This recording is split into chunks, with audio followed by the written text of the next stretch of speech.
Hello friends, welcome to art और एडुडेन। और आज हम आपके लिए लेके आए न्यूज़पेपर एनालिसिस 2 जनवरी का। जो पहली खबर है हमारी वो नए साल के अंदर हुई कैबिनेट मीटिंग से, जहां पर कैबिनेट ने अप्रूव कर दिया है कि जो डीएपी की सब्सिडी है, जो फर्टिलाइजर की सब्सिडी है, वो अगली साल तक के लिए भी रहेगी। इसके अंदर में एक फैसला और लिया गया है, जहां डीएपी का जो एक कट्टा, जो 50 केजी का कट्टा है, जो पहले 1300 रुपए का आता था, अब वो 1350 रुपए का आ गया। अब इसके पीछे जो रीजन दिया है गवर्नमेंट ने कि जो रूपी है जो कमजोर हो रहा है डॉलर के मुकाबले, इसीलिए जो हमें इंपोर्ट करने में जो खर्चा आता है और जितनी कंपनीज जो लेके आती हैं उसके लिए हमने 50 रुपए उसका बढ़ा दिया। वहीं एक और महत्वपूर्ण फैसला लिया गया है, जहां पर 824.77 करोड़ रुपए इन्वेस्ट किए जाएंगे ताकि जो टेक इंक्लूसिव हो सके हमारी फार्मिंग। और इसी के साथ 2 नई स्कीम्स को लॉन्च किया गया है, जहां पर एक तो है यस टेक और दूसरा है विंड्स। यस टेक क्या है? Yield estimate system using technology. इसके अंदर में हम रिमोट सेंसिंग से यह पता कर सकते हैं कि एक एरिया के अंदर कितनी प्रोडक्शन होगी और उसका इंप्लीमेंटेशन के लिए यह खर्चा लिया गया है। वहीं जो दूसरी है हमारी वो है winds, weather information and network data system, जहां पर जो किसान है उनके पास ये पूरी इंफॉर्मेशन पहुंच सके कि वेदर कंडीशंस क्या रहने वाली और किस टाइप की प्रेडिक्शन है। उस हिसाब से आपको एक वाटर इंटेंसिव क्रॉप लगानी है या जिसके अंदर में वाटर कम यूज हो वो ही लगानी है। इन सब चीजों का ध्यान रखना पड़ेगा और इसी चीज के लिए लगाई गई है ये विंड्स। और ये टेक्नोलॉजी एडवांसमेंट के साथ हम अगर फार्मिंग को, अगर हमारा प्रोडक्शन बनाना है तो उसके अंदर में हमें टेक्नोलॉजी लानी पड़ेगी। इसीलिए जो ये 2 नई टेक हैं इनको इंक्लूड किया गया। वो जो नेक्स्ट खबर है हमारी वो भी फार्मर से रिलेटेड है। आप सबको पता है जो जगजीत सिंह ढालेवाल जी हैं, जो 37 दिन के एक अनशन पर है, उसके रिगार्डिंग में जो सेंट्रल गवर्नमेंट में जो हमारे minister of agriculture Shivraj Singh Chouhan है, उन्होंने कहा है कि जो भी सुप्रीम कोर्ट डिसीजन लेगी ढालेवाल जी के मामले में वो सेंटर को मंजूर होगा। और उन्होंने यह भी कहा कि हमने एक हाई पैनल मीटिंग बुलाई थी कि पिछले फ्राइडे को कि आप आइए और मुलाकात कीजिए। वहां पर जो किसान मजदूर योजना, किसान मजदूर मोर्चा और एसकेएम नॉन पॉलिटिकल, जो संयुक्त किसान मोर्चा नॉन पॉलिटिकल है, उन दोनों ने उसका बहिष्कार किया है और सेंटर अपनी तरफ से सारे काम कर रही है जहां पर एक डेडलॉक जो है उसको खत्म किया जा सकता है। वहीं अब देखने वाली बात यह हो जाएगी, जो सुप्रीम कोर्ट ने 2 जनवरी तक की एक टाइमलाइन फिक्स की है कि आम आदमी पार्टी की जो पंजाब गवर्नमेंट है उसको 2 तारीख तक अपना कुछ फैसला लेना पड़ेगा और ये जो आमरण अनशन है इसको खत्म करके ढालेवाल जी को हॉस्पिटलाइजेशन के अंदर लेके जाना पड़ेगा। अब यहां पर क्या डेवलपमेंट होगी वो आपके लिए कल लेके आएंगे। अब हम चलते हैं हमारी नेक्स्ट न्यूज की तरफ, जहां हम नेशनल न्यूज को डिस्कस करेंगे। और नेशनल न्यूज में जो पहली न्यूज है वो जीएसटी के डाटा आए और जीएसटी के डाटा के अंदर यह पता चला है कि सिर्फ 3.3% का ही जो जीएसटी है उसकी उतनी ग्रोथ हुई है। और अगर आप देख पा रहे होंगे तो यहां पर जो नेट ग्रोथ है वो 3.3% की है दिसंबर के मंथ के अंदर, और जो ग्रोथ था वो 7.3 था। और जो गैप है इसके अंदर में जीएसटी रिटर्न्स हैं। अब इसके 2 पॉइंट निकलेंगे। इसके अंदर में जो पहला है, जो जीएसटी है वो एक स्टेगनेंट होता जा रहा है। जो जीएसटी का कलेक्शन है वो एक रेट पे बढ़ रहा है।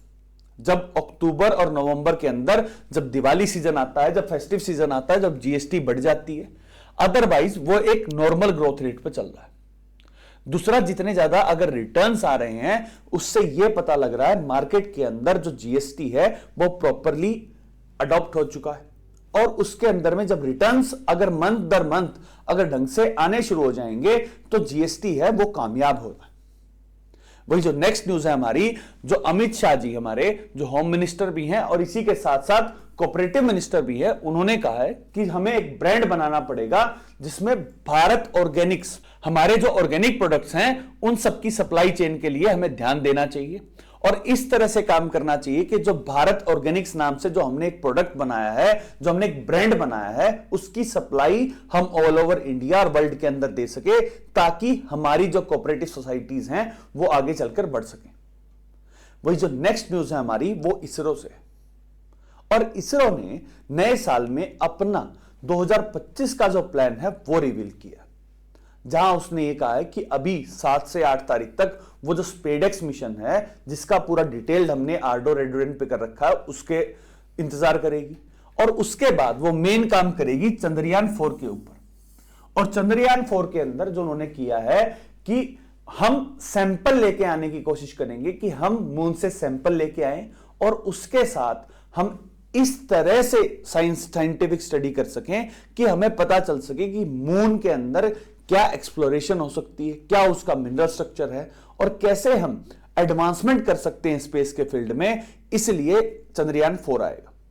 और चंद्रयान 4 जो होगा वो LVM-3 मिशन से लॉन्च किया जाएगा। इसके अलावा जो एस सोमनाथ जी हैं, जो इसरो के चीफ हैं, उन्होंने कहा हम 4 GSLV जियोसिंक्रोनस जो सैटेलाइट है उनको लॉन्च करेंगे, PSLVs को लॉन्च किया जाएगा और SSLVs को भी लॉन्च किया जाएगा।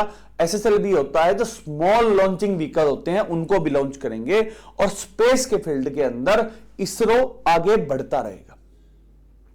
अब हम चलते हैं हमारे पड़ोसी मुल्क बांग्लादेश की तरफ, जहां हिस्ट्री को रीराइट किया जा रहा है।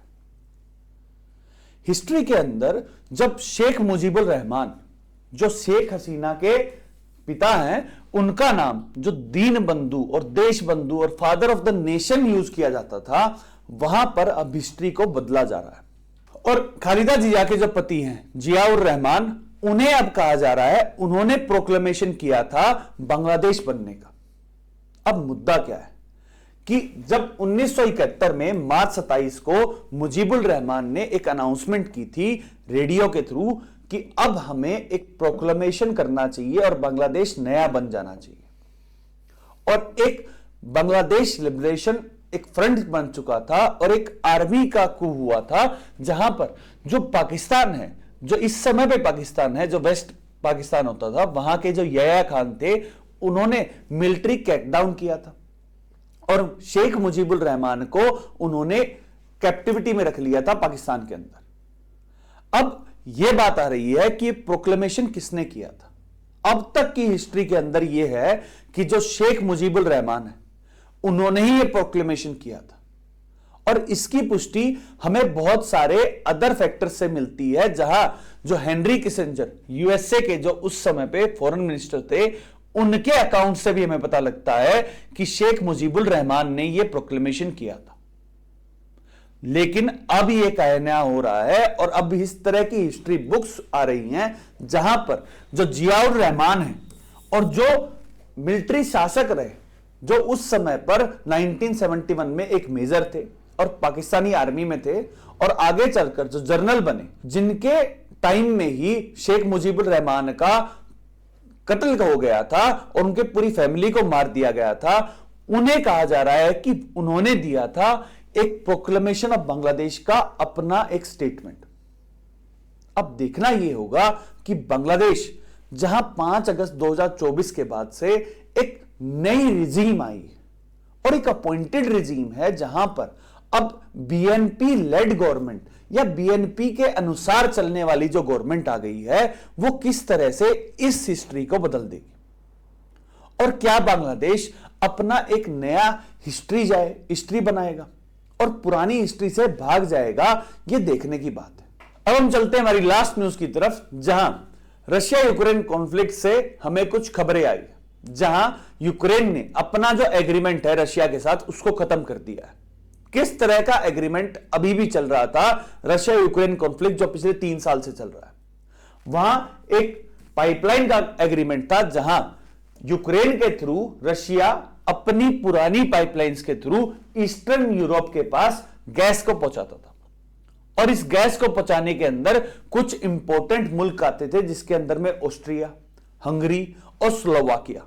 इन 3 देशों को यूक्रेन के थ्रू ही गैस जाती थी, पाइपलाइन जाती थी, जिससे वो उसको ट्रांसफर करता था गैस को।